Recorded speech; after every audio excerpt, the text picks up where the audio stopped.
వీక్షకులందరికీ నమస్కారం. ధనురాశి వారికి జూన్ నెలలో ఏ విధమైనటువంటి ఫలితాలు రాబోతూ ఉన్నాయనేటువంటి విషయాన్ని ఈ వీడియో ద్వారా క్లుప్తంగా తెలుసుకునేటువంటి ప్రయత్నం చేద్దాం. ముఖ్యంగా గ్రహస్థితిని గనక గమనిస్తే ధనురాశి వారికి తృతీయ స్థానమందు శనేశ్వరుడు ఉన్నారు.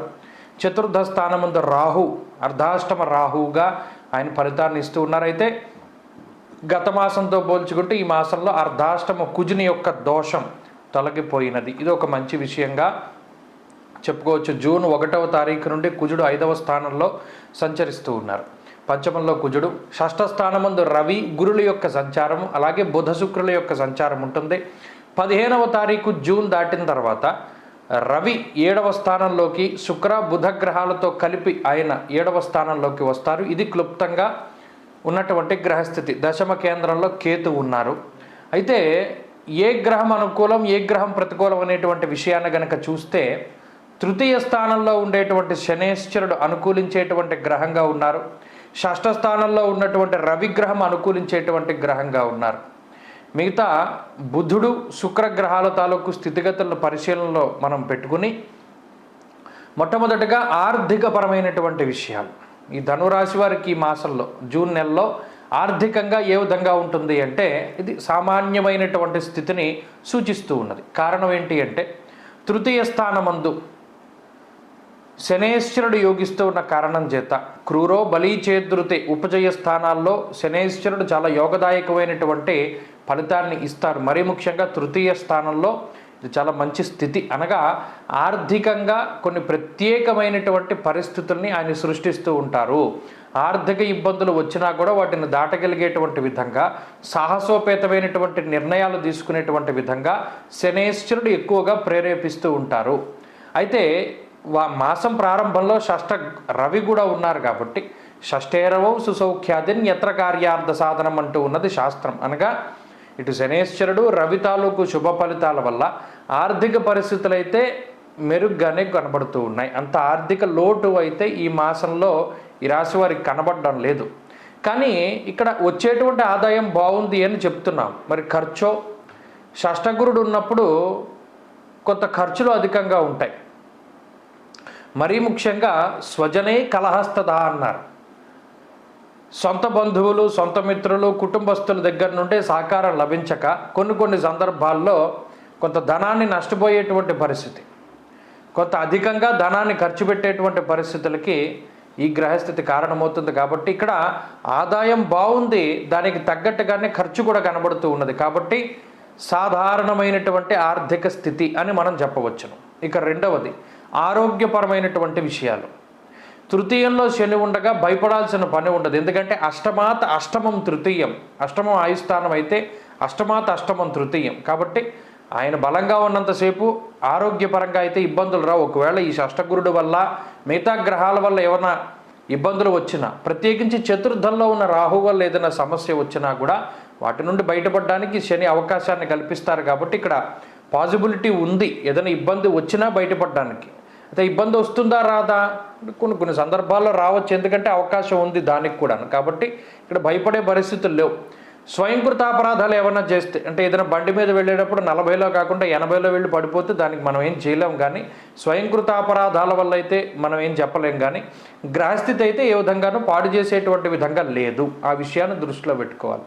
ఆరోగ్యం సాధారణంగా ఉన్నది. ఇక కుటుంబ పరిస్థితులు ఇందాక మనం చెప్పుకున్నట్టు కుటుంబ సభ్యుల యొక్క సహకారం అయితే అంత ఆశించవలసినటువంటి పరిస్థితి లేదు. కుటుంబ సభ్యులు ప్రతికూలంగానే ఉంటారు.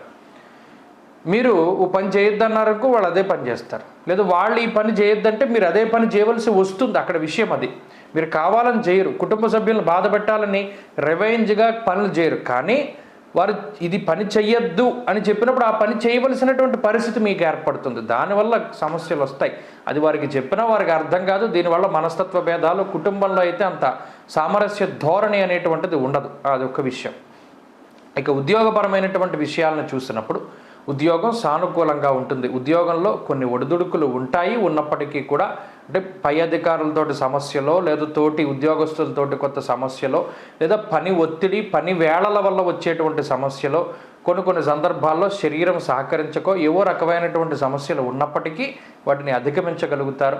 ఉద్యోగం పోయే పరిస్థితులు అయితే ఉండవు. అది మంచి విషయంగా చెప్పచ్చు. ఇక వ్యాపార పరంగా ధనురాశి వారికి సాధారణమైనటువంటి స్థితిగతులే గోచరిస్తూ ఉన్నాయి. వ్యాపారం సాధారణంగానే ఉన్నది. వ్యాపారం లాభసాటిగానే సాగుతుంది. దానికి సంబంధించినటువంటి ఖర్చులతోటి రాబడితోటి సరిపోతూ ఉంటుంది.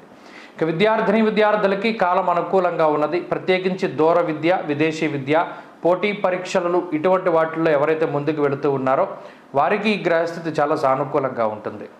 అలాగే స్త్రీలకు ప్రత్యేకించి ఈ గ్రహస్థితి మానసిక ప్రశాంతతని కలగజేస్తూ ఆరోగ్యాన్ని అలాగే ఐశ్వర్యాన్ని కలగజేస్తుంది. స్త్రీలకి ఈ గ్రహస్థితి చాలా గొప్పగా ఉపయుక్తంగా ఉంటుంది. అనగా ఉద్యోగ వ్యాపారాలు చేసేటువంటి స్త్రీలు కూడా లాభపడడానికి అవకాశం ఉన్నది. మొత్తం మీద చూసుకున్నప్పుడు ధనురాశి వారికి జూన్ నెల అనేటువంటిది అది కొంత మిశ్రమమైనటువంటి గ్రహస్థితిగానే చెప్పవచ్చును.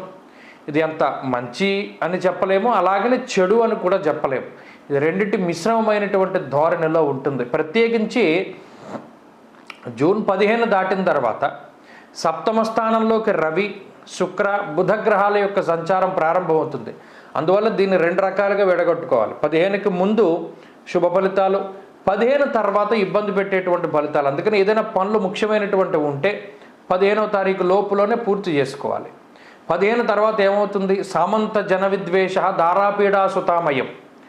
ఇక్కడ షష్ఠగురుడు భార్యాపిల్లలతోటి సమస్యల్ని, సప్తమంలో ఉన్నటువంటి రవి భార్యాపిల్లలతోటి సమస్యల్ని కలగజేస్తున్నారు. కాబట్టి అక్కడ కుటుంబం యొక్క సపోర్ట్ పూర్తిగా దెబ్బతింటుంది. కాబట్టి దీపం ఉండగానే ఇల్లు చక్కబెట్టుకోవాలి. వాళ్ళ సపోర్ట్ ఉండగానే మీరు అన్ని కూడా ముగించుకోవాలి. కాబట్టి 15వ తారీఖు లోపులోనే అన్ని ముఖ్యమైనటువంటి పనులని పూర్తి చేసుకోండి. 15 తర్వాత ఇంకేం మెంటల్గా ఒకటి ప్రిపేర్ అవ్వాలి.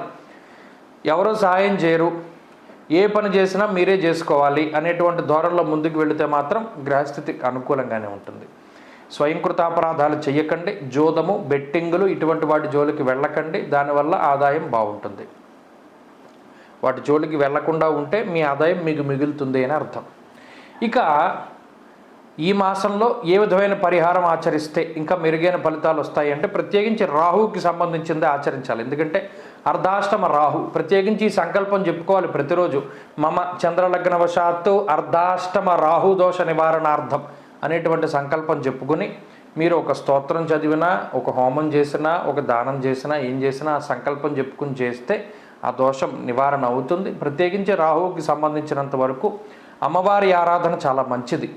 దుర్గా స్తోత్రాన్ని కానీ అలాగే దుర్గా సప్త శ్లోకి పారాయణ చేయడం కూడా చాలా మంచిది. సప్తశతి కానీ సప్తశ్లోకి కానీ చదువుకోవచ్చును.